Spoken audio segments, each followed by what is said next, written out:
L'audience correctionnelle de ce jour est ouverte, veuillez vous asseoir.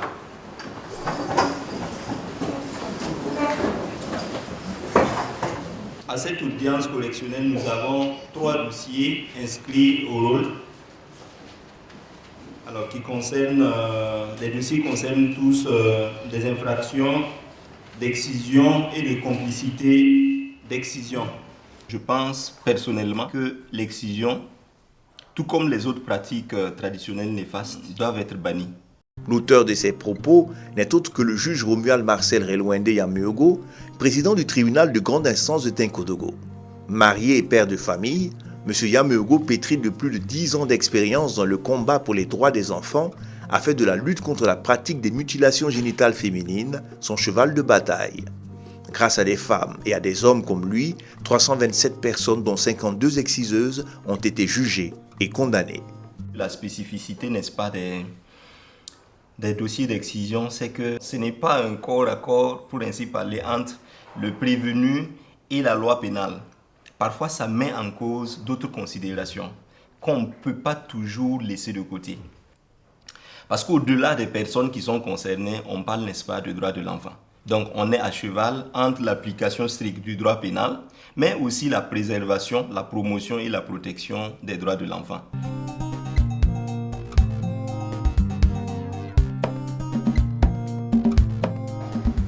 Le cap de la sensibilisation, de l'explication, de l'exhortation, tout le monde a entendu, on a dit dans les radios. Donc, il facilite, sera complice d'excision, et a fortiori, celui qui va donner ou celle qui va donner l'excision aura opté en tout cas de rencontrer la loi dans sa plus grande rigueur. Il n'y a pas de raison que près de 20 ans après justement l'adoption du code pénal qui a clairement qui a fermement marqué l'interdiction de cette pratique-là, que ça puisse continuer.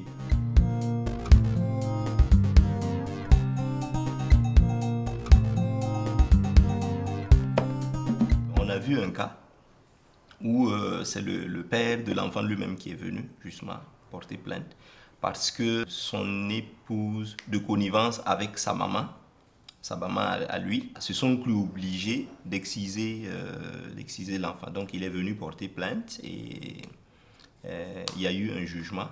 Numéro 70-2016 du 8 décembre 2016 condamne enfin solidairement au dépens.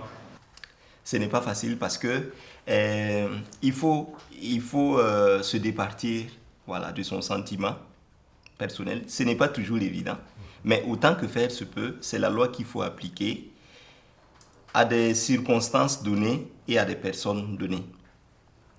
Alors, c'est parfois très lourd à porter, aussi bien pendant le procès que parfois après le procès. Mais ce qui vous console, c'est le sentiment, en tout cas, d'avoir dit la loi et de l'avoir appliquée de la façon la plus juste qui vous a paru à ce moment. Il s'agit de rendre justice au-delà de cette personne qu'on prive de sa liberté. Il s'agit de rendre justice, n'est-ce pas, à la société entière. Et il s'agit aussi, j'allais dire, de donner une leçon qui peut espérer qu'une pratique donnée, voilà, cesse, voilà, au bénéfice justement de la société entière.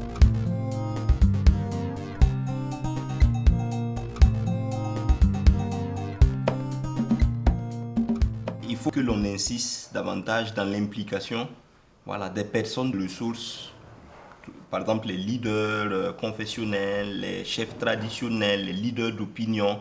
Voilà, c'est un travail, j'allais dire, en synergie qui peut permettre, au-delà de la rigueur de la loi, d'atteindre l'objectif qui est que, bon, voilà, on ne fera pas d'excision parce qu'on est convaincu que ce n'est ni recommandé par la religion et ce n'est ni bénéfique pour celles à qui on croit parfois à tort rendre service. Parce qu'au contraire, ça expose cette pauvre victime, cette personne vulnérable, cet enfant-là, à des conséquences parfois irréversibles.